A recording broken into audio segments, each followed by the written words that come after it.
अगर किसी व्यक्ति का राहु खराब होता है तो क्या सिम्टम्स होते हैं? जरूरी नहीं है राहु राहु हमेशा खराब ही होता है।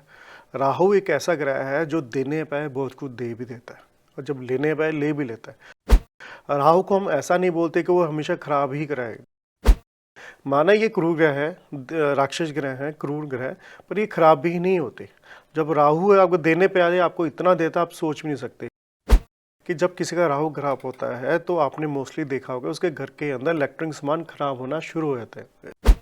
नमस्कार, D5 चैनल हिंदी देख रहे दर्शकों का मैं वंदना स्वागत करती हूँ। आज एक बार फिर हमारे स्टूडियो में मौजूद हैं एस्ट्रोलॉजर विकास मित्तल जी। विकास जी, आपका बहुत बहुत स्वागत है। नमस्कार विकास जी, आज हम बात करेंगे राहु ग्रह की। तो सबसे पहले आप ये बताइए कि राहु की उत्पत्ति कैसे हुई? बिल्कुल मैडम, हम आज बात करेंगे राहु के बारे में। पहले तो हम बात करते हैं राहु की उत्पत्ति कैसे हुई।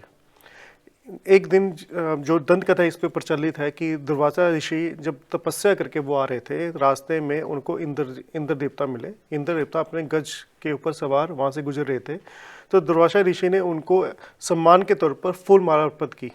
तो इंद्र ने हंकार के चोर वो फूल माला उनसे लेकर हाथी के पैरों तले कुचल दी, जिस वजह दुर्वासा जी को गुस्सा आ गया। उन्होंने उनको इंद्र को श्राप दे दिया और श्राप देने की वजह से इंद्र को अपना जो इंद्रलोक उसको छोड़ना पड़ा, जिससे वो भयभीत होकर अपने त्रिय देवता के पास गए कि मुझे इंद्रलोक वापस चाहिए। तो उन्होंने उनको एक ही उपाय दिया कि आप राक्षसों से मिलकर सुमन मंथन कीजिए, वहाँ से अमृत निकलेगा, उसको पान कीजिए। अमृत पान करने के बाद आपको अमरता की और जो इंद्रलोक की द्वारा प्राप्ति होगी, जिससे आपको सोने चांदी सब कुछ मिलेगा।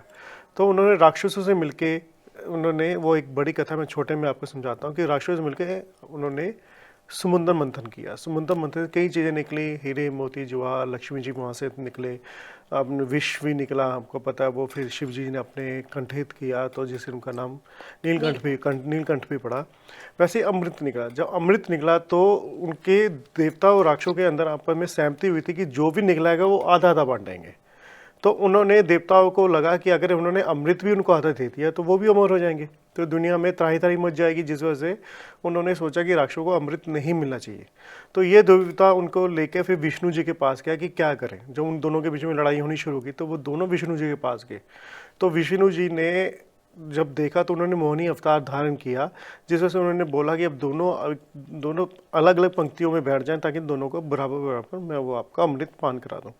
तो विष्णु जी ने अमृत पान करना शुरू किया, देवताओं को अमृत दिया, जो राक्षस को एक कुछ और बर्तन में माया से उनको कुछ और देना शुरू कर दिया। तो वहाँ पे एक राक्षस सर्वभानु ने जब ये देखा कि देवता जो देवता हैं, जो विष्णु जी हैं, तो हमसे छल कर रहे हैं, तो उन्होंने देवताओं का भेष धारण करके इन देवताओं के बीच जाकर वो बैठ गए। जब उन्होंने वो पान कर लिया, अमृत पान कर लिया, तो विष्णु जी ने देखा कि ये राक्षस निकला कि उसने अमृत पकड़ते उन्होंने अपने चक्कर से उसका गला काट दिया। तब तक वो अमृत पान कर चुका था, तब वो अमर हो चुका था। तो उस टाइम फिर उन्होंने तो सोचा कि अब तो ये अमर हो गया तो उसको करें क्या। तो उन्होंने जो ब्रह्मा जी ने जो सृष्टि के रचयिता था, उन्होंने उनको बोला कि जो सर है वो राहु मानेंगे। जो उन्होंने 9 ग्रहों के जब उनको स्थान दिया कि आप 7 ग्रहों के साथ स्थान दिया कि आप 2 ग्रह 4 ग्रह के रूप में वहाँ पे स्थापित हो जाओगे कुंडलियों के अंदर। जो सर है उसको राहु का रूप दे दीजिए और जो धड़ है उसको केतु का रूप दे दिया। तो इससे उन दोनों के राहु केतु की उत्पत्ति हुई थी। आपने अभी बताया कि राहु की उत्पत्ति कैसे हुई। अगर किसी व्यक्ति का राहु खराब होता है तो क्या सिम्टम्स होते हैं?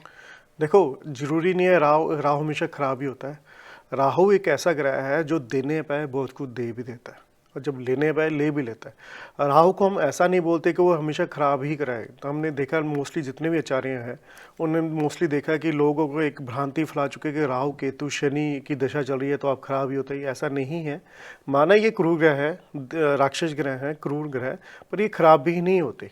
जब राहु है आपको देने पे आ जाए, आपको इतना देता आप सोच भी नहीं सकते। मैंने पहले भी एक बात की है कि राहु जितने भी पॉलिटिशियंस हैं वो राहु की देन है। जितने रिसर्च होती है वो राहु की वजह से होती है। तो राहु एक अच्छा ग्रह कि उसके पास बुद्धि है, उसका धड़ नहीं है, उसका पूरा बुद्धि का ही कार्य दिया गया। जो हमने विदेश भी घूमते हैं वो राहु की वजह से घूमते हैं। हम ऐसा नहीं कहेंगे कि राहु खराब है। हाँ, अगर खराब हुए तो काफ़ी कुछ ले भी लेता है। अगर किसी अगर उसके अंदर आपको कोई यश है उसमें कमी ला देता है, आपके जो दिमाग है, जो आपका सोचने की शक्ति है उसको भी खराब कर देता है। अगर राहु, आपने देखा जितने भी बदमाश है या जितने भी गलत कार्य करने वाला, खराब राहु की ही निशानी माना गया उसको।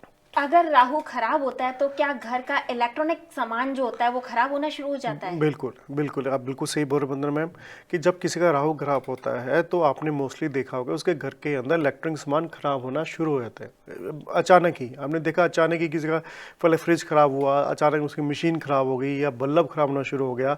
ये क्योंकि राहु को इलेक्ट्रिक का भी कारक माना गया, बिजली का भी कारक माना गया है।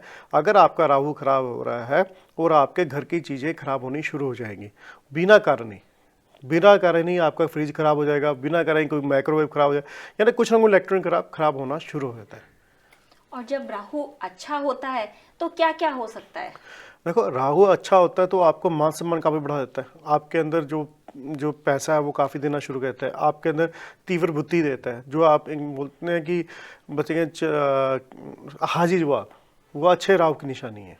आपने आज हमें राहु के बारे में बहुत सारी बातें बताई। राहु की उत्पत्ति कैसे हुई, राहु अच्छा हो तो क्या देता है और राहु खराब हो तो क्या लेता है, इन सभी की जानकारी आपने हमें दी। आपका बहुत बहुत धन्यवाद। नमस्कार। अगले एपिसोड में आपसे जरूर मुलाकात होगी, तब तक के लिए नमस्कार। ज्योतिष कोई टोना टोटका नहीं है, एक विद्या। जोशी है कोई जादूगर नहीं है, आपका अच्छा सलाहकार। कैसे कर सकते हैं आप अपनी समस्याओं का हल इस विद्या को जानकर? ये कोई ब्रह्म नहीं, एक साइंस। आपके ग्रहों में छिपा है आप ही की समस्याओं का हल। तो देर किस बात की, आइए देखते हैं अपना प्रोग्राम ज्योतिष एक विद्या।